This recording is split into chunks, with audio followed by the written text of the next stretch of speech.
radical left has taken over the Democratic Party.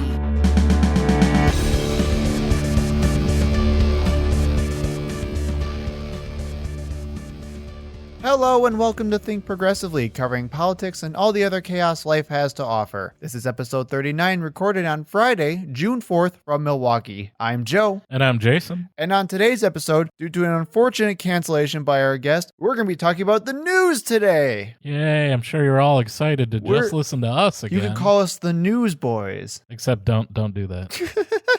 To the headlines. The fact is that everything he's saying so far is simply a lie. I'm not here to call out his lies. Everybody knows he's a liar. Up first in headlines, new reports and polls show that QAnon is now as popular as some major religions in the United States. Well, it's taken over one of our two major political parties, so I guess I'm not surprised. Pretty much. And so let's talk about this a little bit. I hope that's what we're here to do. So this comes from a new survey from the Public Religion Research Institute, or PRRI, where they asked several questions asking Americans how they favor different aspects of the QAnon conspiracy. There were three main claims of the QAnon conspiracy that Americans were asked whether they agreed with or disagreed with. Those were, number one, the government, media, and financial worlds in the United States are controlled by a group of Satan-worshipping pedophiles who run a global child sex trafficking operation. Pretty big tenet of QAnon. Number two, there is a storm coming soon that will sweep away the elites in power and restore the rightful leaders. Number three, because things have gone so off track, true American patriots may have to resort to violence in order to save our country. The results are not great.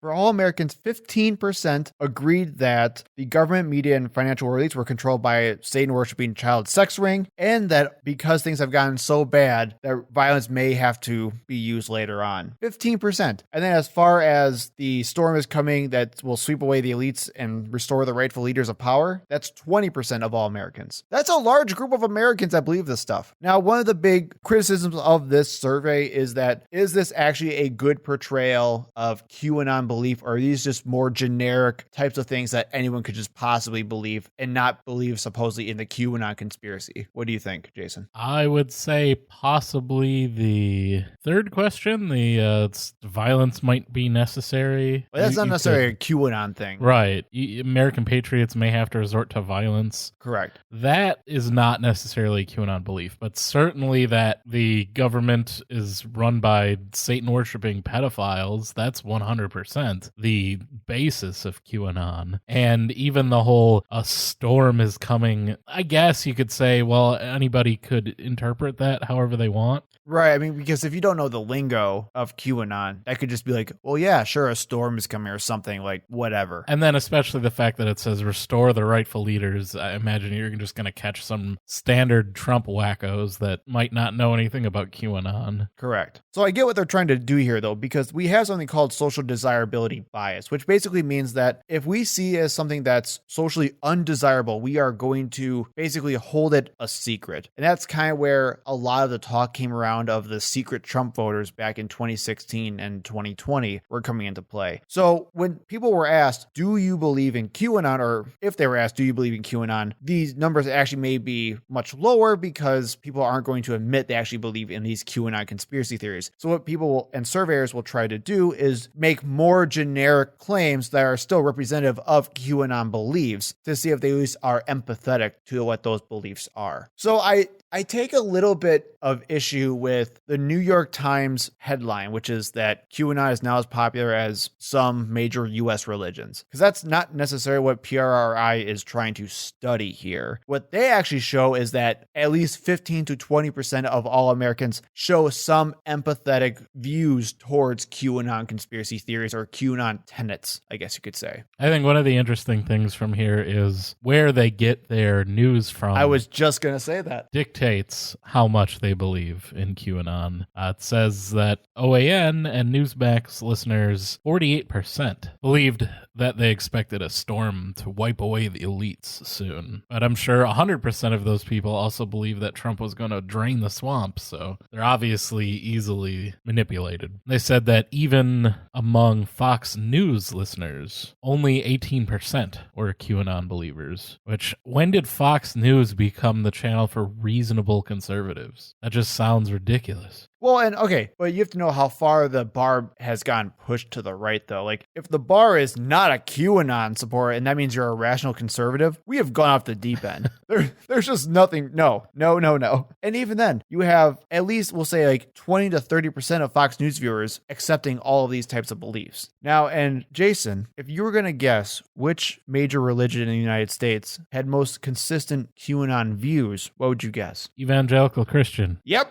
Now, what's interesting is actually that Hispanic Protestants also held some pretty high QAnon, always empathetic QAnon views as well, but their inconsistency kind of puts them in at least a near second place compared to white evangelical Protestants. So again, you have a movement of religious people who are not only feeling that they are the most persecuted in this country, that they believe they are the one true salvation of this country, but they are the farthest drivers of these far right-wing conspiracy theories. I know it's true, for Jesus tells me so, or something. I don't know how that goes. I was never that religious. That's all right. Although I will highly recommend checking out this study from the PRRI. They do a great job breaking down how the QAnon beliefs are actually dispersed, how they make sure to develop the profile of a QAnon person, how they deal with different religious aspects, different political affiliations, and then just how they even check out different news stations as well. So it's a lot of really cool information. I highly recommend checking that out. Now, something worth not checking out. Let's move on to talk about Trump's new social media platform, aka his blog, from the desk of Donald J. Trump. Speaking of conspiracy theorists, how's he doing? Not so good.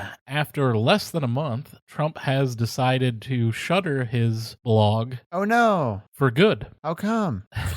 Reports are that he was unhappy with the number of views he was getting and the number of people posting his ramblings to social media. He was constantly being mocked on all of the late night shows, and with the Washington Post reporting that social engagement around Trump, which would be online comments and reactions about him, had plunged 95% since January, to its lowest level since 2016 when he unfortunately became the president. I don't know. I'm so heartbroken. What are we going to do? Oh no. Now where are we going to go to find out what Trump thinks about every single thing in society? But again, it just goes to show that if you don't give him an active platform that's readily accessible, no one cares about him. Nobody. And that's where, even though he tried to spin it saying that ratings in the news have dropped, I totally agree. The idea that mentions of Trump dropped 95% after he kind of vanished from the internet shows that if we just stop talking about him, people won't care. Once the circus leaves town, nobody's interested in clowns anymore. I will also say, I heard comments about how he was super angry because he was comparing his blog to like a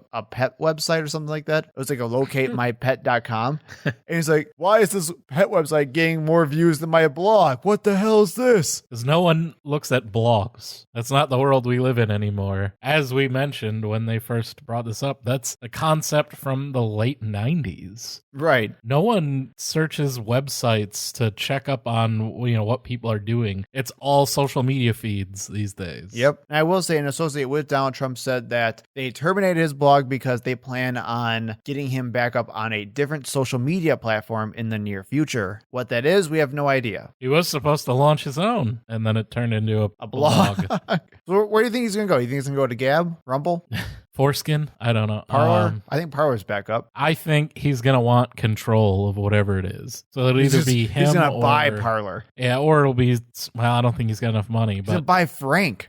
it'll be controlled by him or somebody in his family. That's where he's going to want to go. And he'll basically sell it. Like, he'll sell himself as come to the Donald Trump whatever. He puts his name on everything. Sure. So it's got to be Trump Media or something like that. And Right. He'll want control of who's allowed on, what you're allowed to say, that sort of thing. Well, on that subject, we did find out that Facebook did just set their ban of Trump for the next 2 years and cutting it off after that. So his indefinite suspension has turned into 2 years. This was from the ruling that the Facebook Supreme Court Yeah, the worldwide. handed down a few weeks ago, where they said that the suspensions can't be indefinite. They can either be permanent or they have to have a length Right. associated with them. So their decision was then 2 years, which I think is fair. He will be, or hopefully should be, irrelevant at that point, or dead.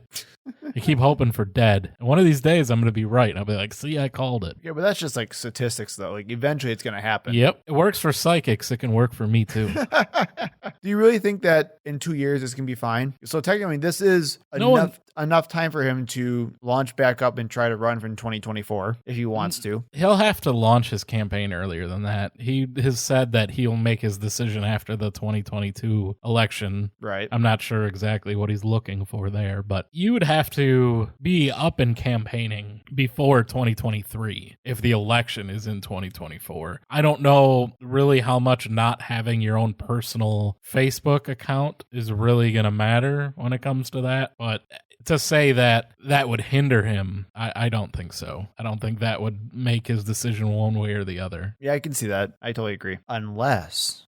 Who knows if Facebook will be around in 2 years? Unless, Jason, Trump is reinstated this August. What do you think about that? Do you mean reinstated to Facebook? No, as a president. I think he could Facebook's still be banned. more likely. He could still be banned from Facebook, but I think that he would be better off trying to get reinstated. I have on good authority from a source, MF, that we're going to have Trump back in office in August. You mean General QAnon? Sure. Is that what we're going to call him now? Well, he is the guy who famously took the QAnon pledge during some oath of office. Oh, fine, whatever. General QAnon Michael Flynn, in a recent rally down in Texas, endorsed a, quote, mini-mar. It's Myanmar. The guy is too dumb. And technically, the guy was the guy asking the question, not Michael Flynn, in his defense. A Myanmar-style coup to get Trump back in office this August. That sounds as reasonable as anything else that's come out of QAnon. And to top it all off, Trump has been telling people repeatedly and trying to recruit supporters to this baseless conspiracy theory. New York Times reporter Maggie Haberman tweeted out that Trump has been telling a number of people that he's been in contact with that he expects to get reinstated by August. The National Review's Charles Cook also wrote, quote, I can attest from speaking to an array of different sources that Donald Trump does indeed believe quite genuinely that he, along with former Senators David Perdue and Martha McSally, will be reinstated to the office this summer after the audits of the 2020 elections in Arizona, Georgia, and a handful of other states have been completed. So you're talking about David Perdue, who lost to John Ossoff. Yep. And Martha McSally, who lost to Mark Kelly. Yep, in Arizona. Yep. And we talked about the Arizona audits in a previous episode. Which, I mean, to be fair, that was the other race that they were looking into. They were only looking at the presidential and then that Senate race. I mean, again, there's nothing legally that can be done to actually make this happen. It's against our Constitution for this to happen. There is no legal framework. There is no possible way that this could happen outside of a coup. But of course, Trump's going to say it because he doesn't care about reality. We've made that very clear over the past 38 episodes. And people believe him. I'm not surprised. Look at there was recently a Vice video that they did where they were talking to crazy Trump supporters in Florida. I was just going to talk about that. There was a CNN one too. Completely unhinged. They don't understand what's real and what's not. Well, they're citing specifically a Myanmar-style coup. Well, that's what it would take, which is a military coup. I don't know. Flynn doesn't realize he's retired, and no one's going to listen to him. Well, and the big thing about this is that in Myanmar, we've talked about some of the aspects of the Myanmar coup that was happening a while ago. I mean, people are dying. People are getting killed because of that coup. Like, it's not a peaceful transition. And this goes back to the idea that, again, a lot of people right now in America think that violence is the answer to their political ambitions. That's pretty scary stuff. The real patriots. Right. Now, Michael Flynn's lawyer, the Kraken, Sidney Powell. She's not lost her license yet? No. Did say that Michael Flynn was being taken out of context. He wasn't. I'll link it in the show notes. You can just listen to it. But also, Laura Trump came out yesterday saying that all this buzz about Trump believing that he can get reinstated back in August is not true, and she hasn't heard anything about this mess, which I don't believe. Sorry. It's just moving back the QAnon dates. I remember originally it was in March, and then it kept getting pushed back as people were reporting the date. Well, because this is how conspiracy theories work. There's no actual way of definitively proving it wrong. They just keep moving the goalposts. So where are they getting, who's starting this information? Well, from the best source possible, the MyPillow guy. Oh, the guy who used to smoke crack. Yes, the MyPillow guy who used to smoke crack, Mike Lindell. Right. And director of 2 major motion pictures. If you use the term major very loosely, then I guess we've both been in a major motion picture then. Yes, too. exactly. It's all about perspective, man. Lindell was actually on Steve Bannon's show talking about how he truly believes that Trump will get reinstated through a coup in August after all of the election audits have been completed in Arizona. And then reports have been going out about how Mike Lindell has been feeding Trump this same information on his crazy, insane, bonkers conspiracy theory. The blind leading the crazy. I mean, Mike Lindell's pretty crazy too, though. The blind and crazy leading the crazy. Crackhead. The crackhead's leading the crazy. So the Kraken and the crackhead in this story. Sounds like a Dumb and Dumber sequel. Further sequel. Yeah. So no, Trump will not be reinstated in August. That's not how our Constitution works. And he does not have the power to throw a coup. To throw a coup. To throw a coup. Just throws it out. Do the coup. To do the coup. Diet Dr. Coup.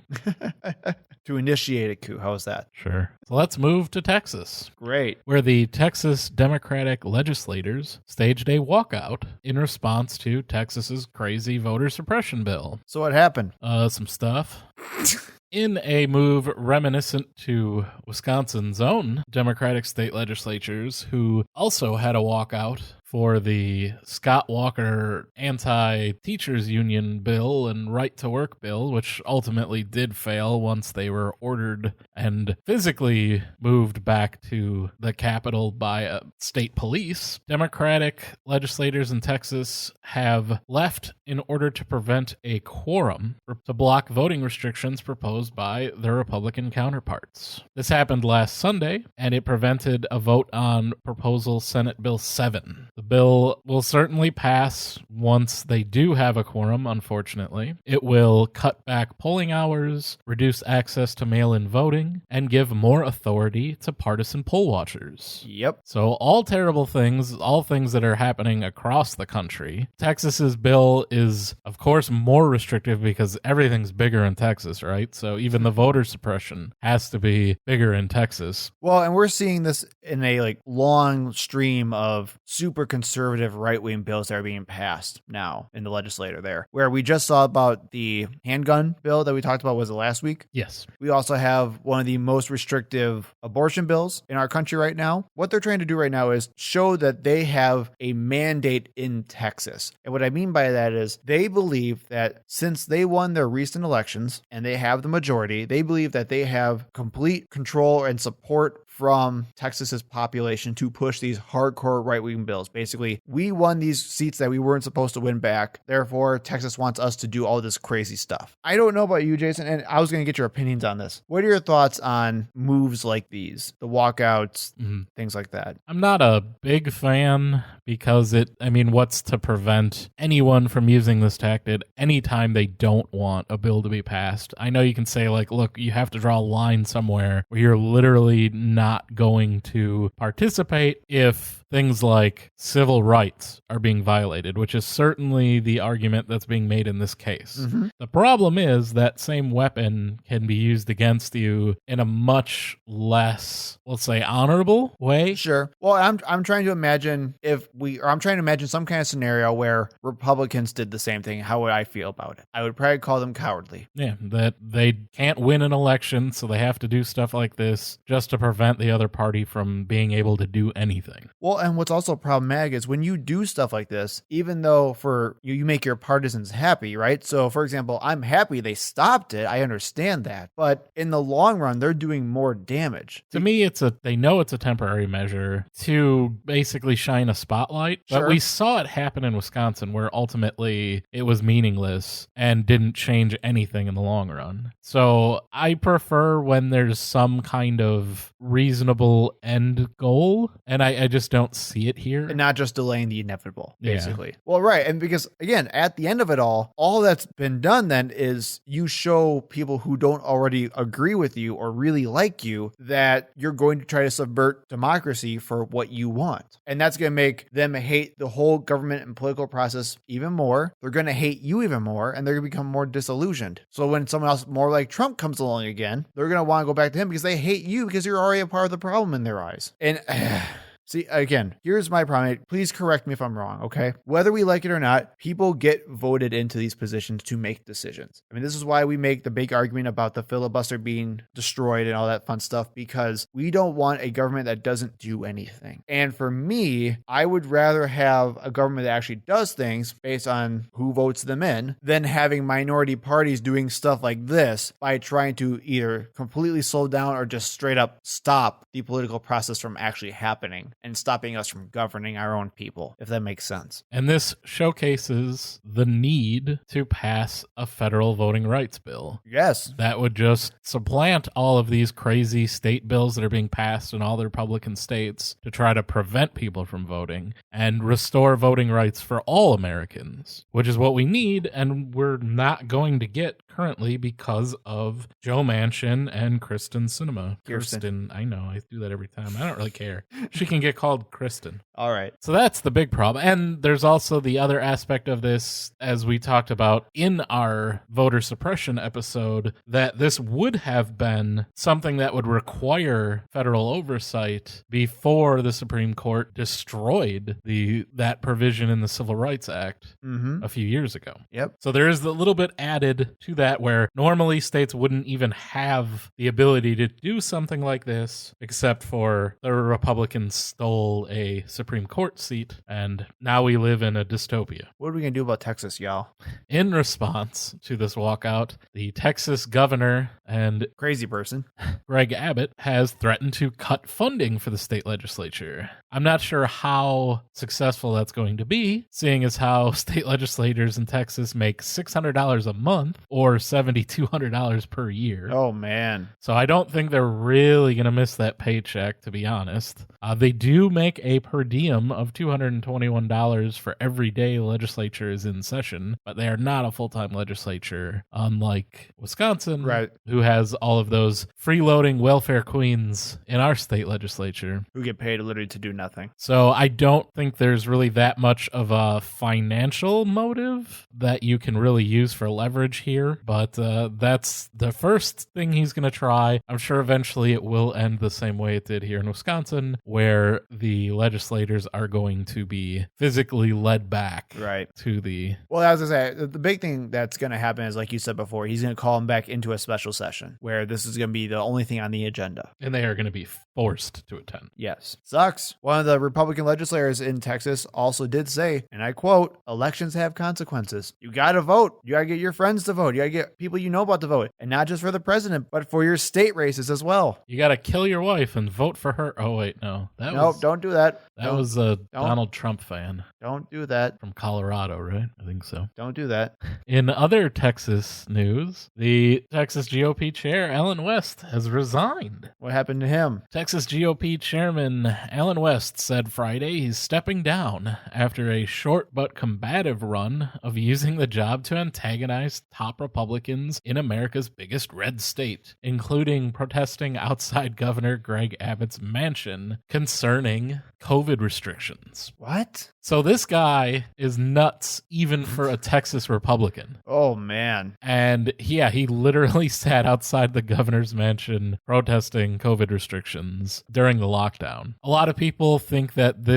he's doing this so that he can run for office, which, yay, won't that be fun? The guy even thinks that Greg Abbott is a rhino. So, he's a QAnon conspiracy theorist. Oh, and he spoke at the Memorial Day event in Dallas that Michael Flynn was at. And he changed the Texas Republican Party slogan to "We are the storm," No, oh dear. which he claims doesn't have anything to do with QAnon, but... Oh dear. So I figured I'd add that in there because I feel it kind of ties the other stories that we had here together. They're just so crazy. What do you even do, Jason, when you have a party that's so absolutely insane and disconnected from reality, and these people have significant power? Yep. This guy was What do you do? the chair for one of the biggest Republican states, and he's a wacko. You know what the chair of the Democratic Party of Wisconsin is? Milquetoast. Well, it's the same as our governor. Right. Like, that's it. But even then, in Wisconsin, the chair for the Republican Party is also freaking crazy. We've been saying this over and over and over again. The Republican Party right now is not normal. It's a conspiracy party. It's a a cult. Yeah, it's InfoWars. Like, watch any video of Alex Jones ranting and raving and frothing at the mouth and ripping his shirt off and running around on camera, yelling about how Pepsi puts fetuses in soda. And replace that with MAGA, and you got your Trump supporter. That's the modern Republican Party, or at least the extremists. I don't know. You know, you've got your Mitt Romneys, I guess, who But still they're- suck, but at least they're not like demonstrably insane. But they're in the minority, though, and they're losing. They're not popular. They don't No. have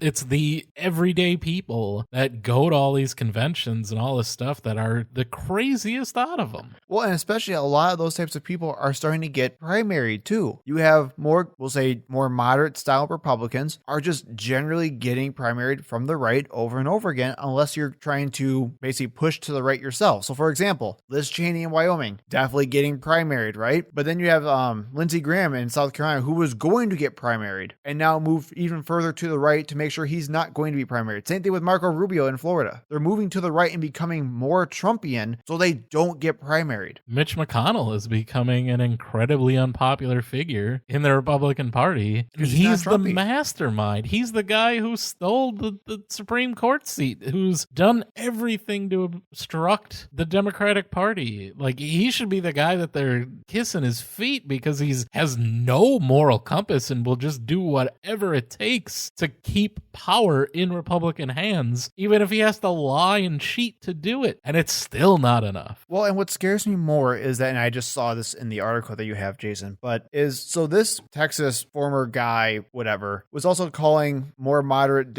more moderate Republicans and they're even Speaker of the Texas House traitors. And that's what really scares me too, is when you have people on the right, it is very easy to just completely disassociate from people who disagree with you, even though they're Republicans, right? We have the idea of rhinos becoming so frequently used now on the right to describe very conservative people. They're not Republicans, though, according to a lot of people's eyes. Where, okay, sure, we have our qualms about Joe Manchin and Kirsten Sinema. They're still Democrats. We still think them as people, not like just straight up enemies. Where on the right now, it's just simply, if you're not a part of our specific in-group, you are literally against us. Even if you have an R next to your name, even if you have the majority of our opinions, it doesn't matter. You don't have my specific opinion about whatever crazy conspiracy theory is, you're now an enemy. And at least the criticism of Manchin and Sinema, you can point to actual votes that they actually hold back legislation and projects that we want to go through. Like the infrastructure bill went from $2.2 trillion, it's down to $1 trillion right now, and Manchin still doesn't want to vote for it. Right. So at least you can point to something and say, well, okay, this is why, because he's holding back progress. But even then, we're not no true Scotsmaning Joe Manchin, though. Yeah, we're not saying that he's really a Republican. We're saying that he's a extremely conservative Democrat, Right. who is just doing everything for his own benefit. He, one, wants to look good to the voters in West Virginia, who the fact that they voted for anyone that didn't have an R next to their name is pretty amazing to begin with. And two, he wants to use the leverage that he has to get things for him and for the state of West Virginia, which that's fair enough. That's politics, but he's still standing in the way. Correct. So there's still a reason to criticize him and try to get him to change his mind and see the reason reason for voting with his colleagues. Like, that's especially when it's a 50-50 tie. He's so much power right now, and he does not want to give it up. I don't know what to even do. I mean, literally all our headlines right now are just about how crazy the Republican Party is right now. Like, what do we do with this? Where you have a good majority of them saying that we should have violence for our own political ambitions, where they literally believe that 15% of Americans believe that there is a literal child sex ring of elites in Hollywood and the White House right now. 15%. What about Hillary's emails, Joe? How many Americans is that? 15% of Americans. What's that? What's 15% of 330 million? 50 million? Just under 50 million people. That's huge. And those are by and large Republicans who do that or who support that. Not looking good, man. And I love the projection, too, that they call all Democrats like Marxist communists. I wish we had a mainstream of Democrats that were willing to push that far to the left. Where would the like normal conversation be? It would be Bernie Sanders, would be like, as the moderate? Right. He would be the Ted Cruz or whatever of the Democratic Party if Nancy Pelosi was really like pushing communism and the destruction of capitalism like everyone seems to think on the right. How do we end this? Well, that's a good question. How do we end this? I mean, I know how I can end it. It sounds a little dark. Supposed to be. But hey, if I'm in Texas, they have looser gun laws. Walk into any corner store. Oh, no, it's getting worse. Ah! The other 85% of us need to vote and vote against the Marjorie Taylor Greens of the world. And donate. Donate to their opponents. And volunteer and all that other stuff that you say that I don't do. Yes, you should do all that as well. Thank you for listening. We hope to see you in the next episode. You can find us on Facebook and Twitter at ThinkProPod. You can email us at thinkpropod@gmail.com. And remember, when in doubt, think progressively.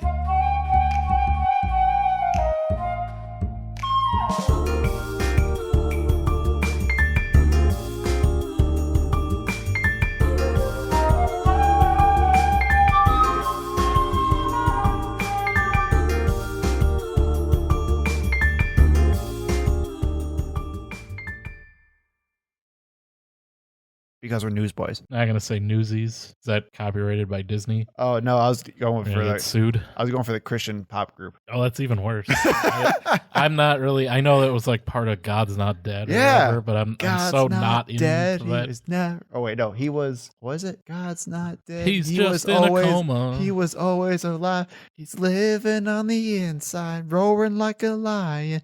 God's not dead. He was always alive. Did you get that from that movie, or do you just listen to that song Give me both. separately? Wow. It's catchy. Ugh. Can I just like talk like a human being? Like, is that so hard to do? It's only episode 39. All right, let's just redo the whole thing. Like from that whole thing. Okay. Hi, and welcome to The poll asked. Oh my god. The poll asked surveyors. Nope. the last survey. Oh man, this is going. I wonder why our guest canceled. It's going so well. Oh my god.